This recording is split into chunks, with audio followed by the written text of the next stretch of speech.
এটা একটা ষড়যন্ত্রের শিকার আমি। আমাকে ওই অজুহাত দিয়ে বাতিল করার পরে অন্যান্যদেরকে যাচাই বাছাই করার সময় যখন তাদের বিরুদ্ধে অভিযোগ তুলেছে তখন কথা উঠেছে এটা প্রাতিষ্ঠানিক, এটা দেওয়া যাবে না। এক গ্যাস অফিসার উঠছিল, আপনি আগে বললেন না কেন, এই বলে তাকে বললো আপনি আপিল করেন গা। তাদেরকে বিভিন্নভাবে সুযোগ সুবিধা দেওয়া হয়েছে। এরপর আমি যখন বেরিয়ে আসতেছি ওই গ্যাস অফিসারের সাথে কথা বলতেছিলাম, তখন আমার পিছন থেকে এসে একদল পেটোয়া সন্ত্রাসী বাহিনী, আফরোজা খান রিতার বাহিনী, রিতার পিএস সোহেল এবং জাদু, নাসিরুদ্দিন জাদু, অ্যাডভোকেট উজ্জ্বল সহ এরা আমাকে আমার উপরে অতর্কিত আক্রমণ করে, যেটা আমার জন্য লজ্জাস্কর এবং অত্যন্ত আমি এটা ঘৃণা ভরে জানাতে চাই। আজকে নির্বাচনের আগে জেলা প্রশাসক রিটার্নিং অফিসারের কক্ষে যদি এই ধরনের আক্রমণ হয়, প্রার্থীর নিশ্চয়তা তার নিরাপত্তা দিতে না পারে, তাহলে বাইরে জনগণের মাঝে যখন প্রার্থীরা যাবে তাদের নিরাপত্তা কে দিবে? আজও সেই আওয়ামী লীগের মতো সন্ত্রাসী কায়দা। আগে কিন্তু আওয়ামী লীগের মতো কখনো আওয়ামী লীগরা কখনো রিটার্নিং অফিসারের কক্ষে গিয়ে তাদের সামনে সরকারি অফিসের ভিতরে যায় কখনো প্রার্থীর বিরুদ্ধে আঘাত করে নাই।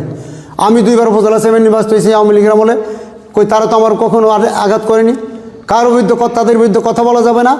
এটা হলো এখন আওয়ামী লীগকে ছাড়িয়ে গেছে আমাদের বর্তমান মানিকগঞ্জের সভাপতি বা মানিকগঞ্জের প্রার্থী আফরোজা খান রিতার বাহিনী। আমি তৎক্ষণিক জেলা রিটার্নিং অফিসারের কাছে গিয়ে জানিয়েছি আমার উপর হামলা হয়েছে, আমাকে আক্রমণ করা হয়েছে, আপনি এদেরকে গ্রেপ্তার করেন, ব্যবস্থা নিন। উনি কোনো ব্যবস্থা নেননি।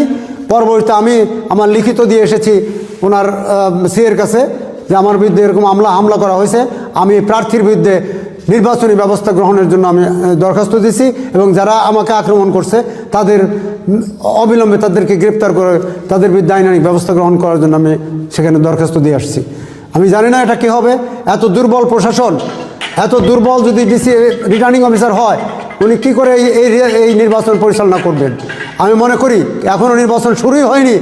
রিটার্নিং অফিসারের কক্ষে, রিটার্নিং অফিসারের সম্মেলন কক্ষে এখনই পার্টির উপর আঘাত করা হয় বা কোনো বিশেষ শক্তিধর বাহিনী, তাহলে অন্যান্য প্রার্থীরা বাইরে কি করে তারা ভোট চাবে, ভোটের জন্য তারা ক্যানভাস করবে, তারা কীভাবে নির্বাচন করবে? এই নির্বাচন এখন প্রশ্নবিদ্ধ হয়ে উঠেছে।